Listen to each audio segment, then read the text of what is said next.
हर्षित landmark, सपनों का घर जैसा आप चाहते हैं हम बनाते हैं। 1, 2 एवं 3 BHK ready position flat. Call 9827321322।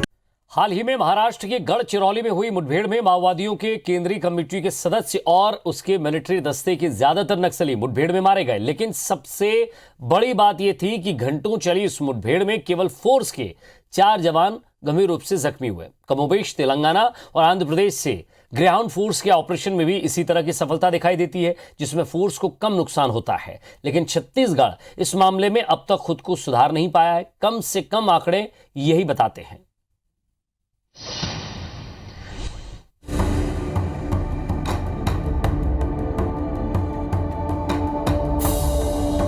Bastar के जंगल में चल रहे खूनी खेल में नक्सली अब भी जवानों पर भारी पड़ते दिख रहे हैं, जबकि महाराष्ट्र, तेलंगाना और आंध्र प्रदेश से ग्रेहाउंड फोर्स के ऑपरेशन में गजब की सफलता पाई है।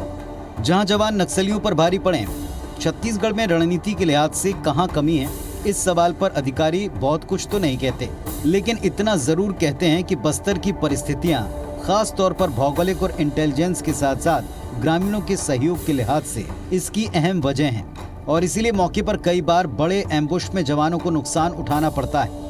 दूसरा, माओवादियों का लंबे वक्त से दंडकारण्य जोन में दबदबा रहा है और यहाँ माओवादियों की बटालियन सबसे ज्यादा फोर्स को नुकसान पहुंचाती आई है। अधिकारियों का कहना है कि साल दर साल नक्सल घटनाएं भले ही औसत रही हों, लेकिन पुलिस भी मजबूत हो रही है। अगर बड़ी घटनाएं ना हो तो अधिकांश मामलों में नक्सलियों पर फोर्स भारी पड़ती है। इन्हीं 2 साल में 86 माओवादियों को पुलिस ने मार गिराया, तो दूसरी तरफ 900 के करीब नक्सली गिरफ्तार किए गए। दक्षिण बस्तर इलाके के जंगल में इलाज के अभाव के कारण से उनका मृत्यु हुआ। कहीं ना कहीं जो नवीन सुरक्षा कैंप हमने स्थापित किए थे, उसी के कारण से जो CPM महोदय संगठन के जो कॉरिडोर है ब्लॉक होते जा रहा है, उसी के परिणाम स्वरूप इलाज के अभाव में सप्लाई नेटवर्क नहीं होने के कारण से जो माओवादी संगठन के काफ़ी नुकसान उठाना पड़ रहा है। और आने वाला समय में भी हमारा जो कार्य योजना रहेगा इन इलाके में ऑपरेशन स्ट्रैटेजी के साथ साथ जो डेवलपमेंट स्ट्रैटेजी के साथ हम मजबूती से आगे बढ़ेंगे, ताकि बहुत जल्दी नक्सल संगठन के खात्मा को हम सुनिश्चित कर पाएंगे। मुझे लगता है ये जो आंकड़े बता रहे हैं ये उस बात का प्रमाण है कि कहीं ना कहीं हमारी तैयारियों में और हमारे जो एफर्ट्स में जो है ना वो कमी है। और मुझे लगता है कि अब समय आ गया है कि छत्तीसगढ़ सरकार को और छत्तीसगढ़ पुलिस को इस पर बेहतर ढंग से विचार विमर्श करके बस्तर को नक्सल मुक्त करने की दिशा में बेहतर फोर्स तैयार करके और नक्सलियों के खिलाफ मैदान पर उतरना होगा।